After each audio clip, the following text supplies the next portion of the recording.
That last summer, the kitchen reeked of pickling spice, aniseed, and juniper berries.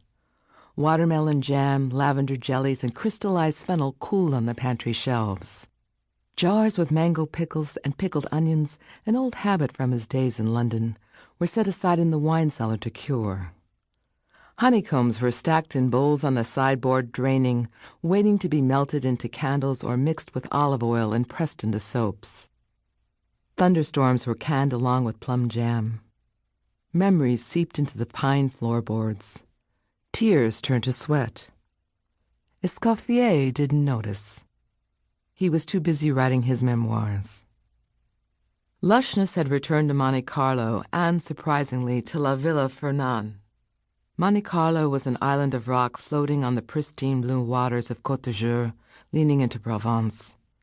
Embroidered with bougainvillea-covered mansions and villas, it was a fortress, a magical confection, a surreal wedding cake topped with gilded casinos, hotels, and cafes that lit up the night, seemingly spun from sugar and wayward stars. La Villa Fernand, Escoffier's grand stone manor house, curved along its winding coast. Every evening, clouds crawled over the horizon and pushed the pink sun down into the blinding noise of blue that was the sea. Quiet, quiet, he would think, and keep writing. At sunset, Madame Escoffier instructed the staff to pull back the curtains and throw open the windows to capture the night air. Blackcurrant pies, tart and sweet, often warmed the cool evenings. The sound of crashing waves against the shore lulled the gaggles of grandchildren, great-grandchildren, grandnieces, and grandnephews, their names now interchangeable to Madame and Monsieur Escoffier, to sleep in the evenings, and woke them in the mornings. The air swirled with the gales of laughter. But it was all just noise to him, made it difficult to think. Every morning Escoffier wished for evening to come again.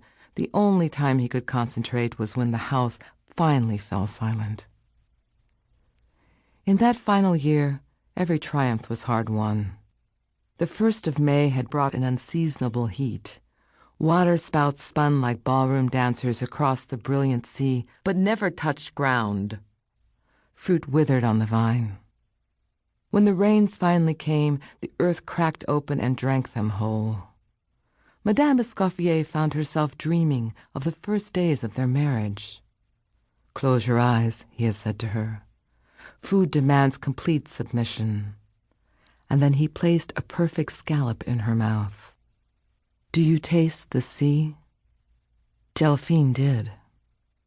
Not just the salt of the sea, but the very air of the moment that the shell was pulled from the sand. A storm, perhaps. There is a dark edge to the sweetness of the meat. What do you taste? The hand of God. This was not surprising. He was, after all, a devout Catholic. Before Delphine married Escoffier, food was bothersome. A piece of toast, an egg, a handful of greens, it made no difference to her. All she wanted was to write her poetry and be exempt from the foolishness of the world. Love, motherhood, marriage, they all filled her with disdain. A woman only needs herself to survive. Her father apparently had other ideas, or at least that was to be assumed. He used her hand in marriage as a stake during his weekly billiards game. "You lost me?"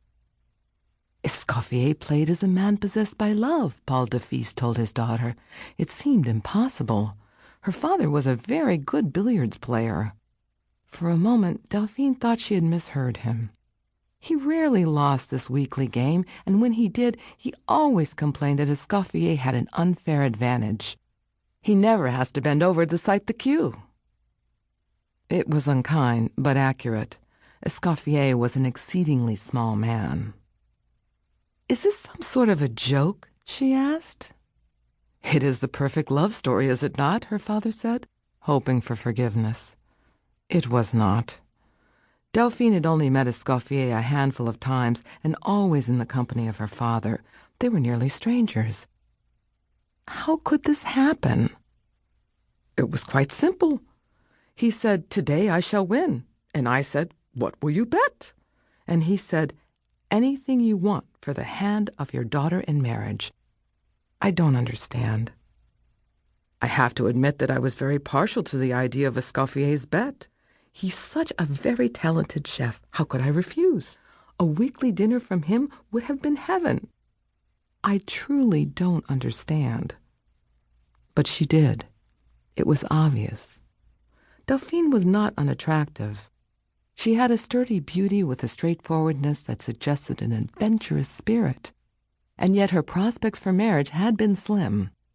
Too independent, her father told her, even though he admired the spirit in her. She was, after all, a respected poet and writer. Her independence is what made her successful, fearless even. And yet, in the 19th century, fearlessness was not a desired trait in a wife.